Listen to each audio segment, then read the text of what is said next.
सफलता का पहला आध्यात्मिक नियम दीपक चोपड़ा से लिखा हुआ। मैं डॉक्टर दीपक गेगर आपका स्वागत करता हूँ।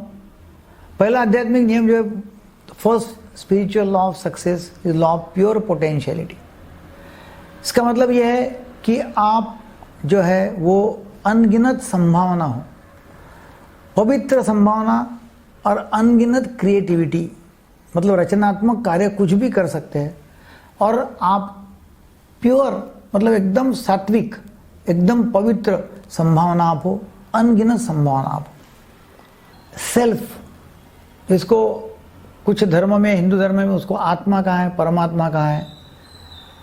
कोई सेल्फ बोलता है, कोई पॉसिबिलिटी बोलता है, कोई कुछ नाम देता है, अलग अलग इसमें अलग अलग नाम दिए हैं, मतलब वो है सेल्फ। तो अपना जो सेल्फ है, तो सेल्फ के बारे में ये लॉ है कि सेल्फ जो है उसमें कुछ भी संभव है, एनीथिंग। और जब सेल्फ मतलब ओन सेल्फ, जो हम लोगों को बता रहे वो सेल्फ नहीं है एक्चुअली। जो हम लोगों को बता रहे, लोगों के साथ में जी रहे हैं, वो तो हमने मास्क पहना के रखा हुआ है। एक मास्क है बाहर से दिखने वाला, उसको बोलते हैं पर्सोना, और पर्सोना का मतलब होता है पर्सनैलिटी। तो आप बाहर से कुछ बताते हो कि मैं कौन हूं, एक्चुअली अंदर से अलग ही है।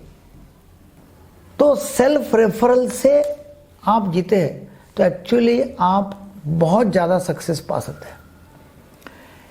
ये नियम इसलिए बताते हैं कि देखिए कि भाई आप जितनी ज़्यादा एनर्जी डालोगे उतना ज़्यादा थक जाओगे और उतने कम रिजल्ट्स आपको मिलेंगे। तो जो 7 स्पिरिचुअल लॉज है, लॉज ऑफ सक्सेस में बताया गया है कि आप कम से कम एनर्जी में ज़्यादा से ज़्यादा रिजल्ट्स कैसे पाओगे। तो फिर कम से कम एनर्जी कब खर्च होंगी कि भाई जब आप पॉइंट ऑफ सेल्फ रेफरल से जीते हो।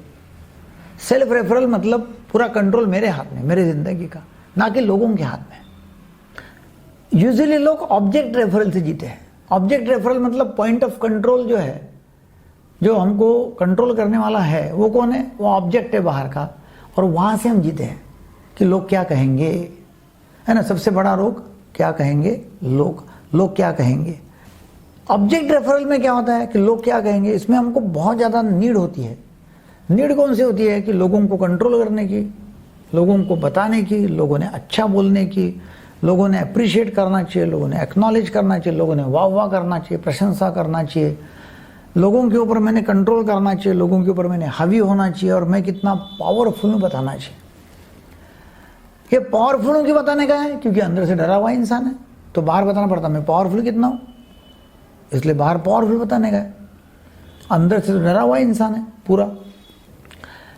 आप लोगों को जो बताते हुए आपका ईगो, वो है आपकी आइडेंटिटी, और वो ईगो या आइडेंटिटी वो आप असल में नहीं हो।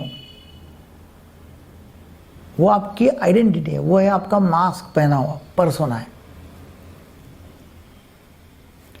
वो जो आइडेंटिटी है, वो आइडेंटिटी को, वो जो अहम है, वो जो अहंकार है, उसको लोगों को कंट्रोल करने का है, लोगों के ऊपर हावी होने का है, लोगों को नीचे बताने का है, और मैं कैसा बड़ा हूं ये बताने का है।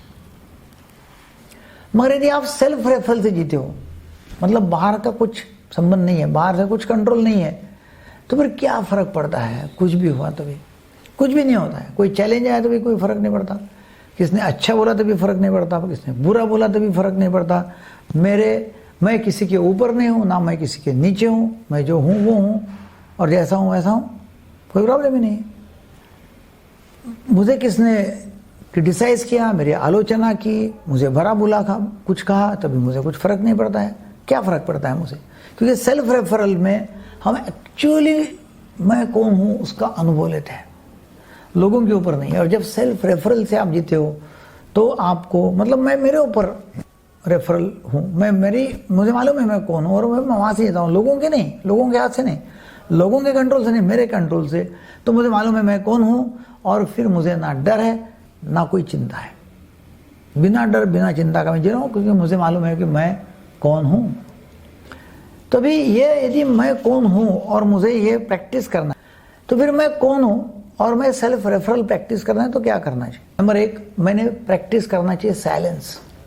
साइलेंस मतलब मौन व्रत धारण करना। एक तो पूरा मौन व्रत धारण करो, पुराने ज़माने में लोग मौन व्रत धारण करते थे। जैन धर्म में वे अभी भी बोलते हैं कि नहीं 7-7 दिन बात नहीं करना है, बातचीत नहीं करना है।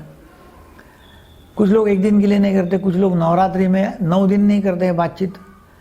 आप रोज़ ऐसा कर सकते हैं कि मौन व्रत धारण करना, साइलेंस में बैठना। हो सकता है 5 मिनट, हो सकता है 5 घंटे, हो सकता है 5 दिन। मगर साइलेंस में जब बैठेंगे तो अंदर की जो आवाज़ है वो बहुत शुरू में आएंगी और फिर धीरे धीरे शांत हो जाएगी और आप सेल्फ रेफरल के स्टेट में आओगे। तो साइलेंस की प्रैक्टिस करना नंबर 1। नंबर 2, आप मेडिटेशन की प्रैक्टिस कर सकते हो। मेडिटेशन करना रेगुलरली, कोई भी प्रकार का मेडिटेशन आप करते हो जिसमें आप अपने श्वास के ऊपर नज़र रखते हो, अंदर बाहर जा रहा है, एनर्जी अंदर आ रही है, एनर्जी बाहर जा रही है, या फिर अपने विचारों को देखते हो, ऑब्जर्व करते हो और एक स्थितप्रज्ञ पोजीशन लाने की कोशिश करते हो, मेडिटेशन करना।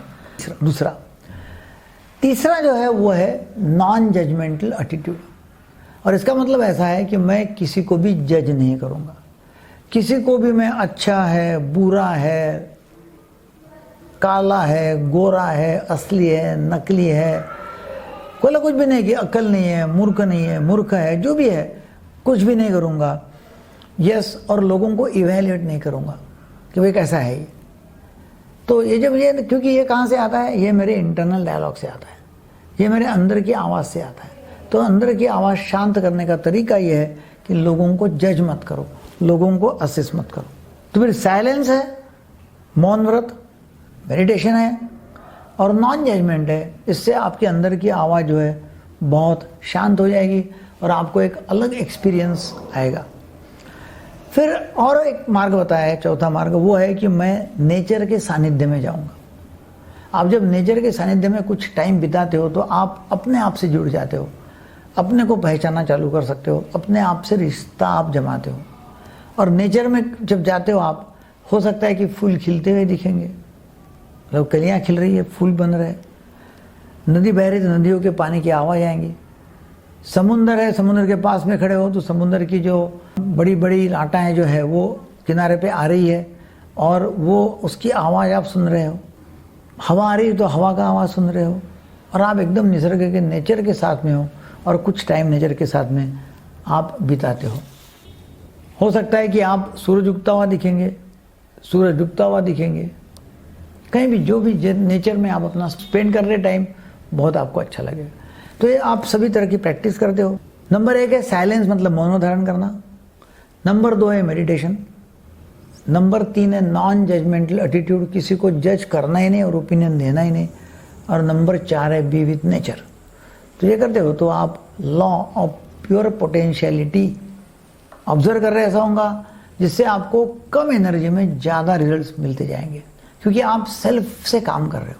Your true self, your own self, your natural self, वहाँ से आपको रिजल्ट मिलेंगे, ना कि आपके ईगो से।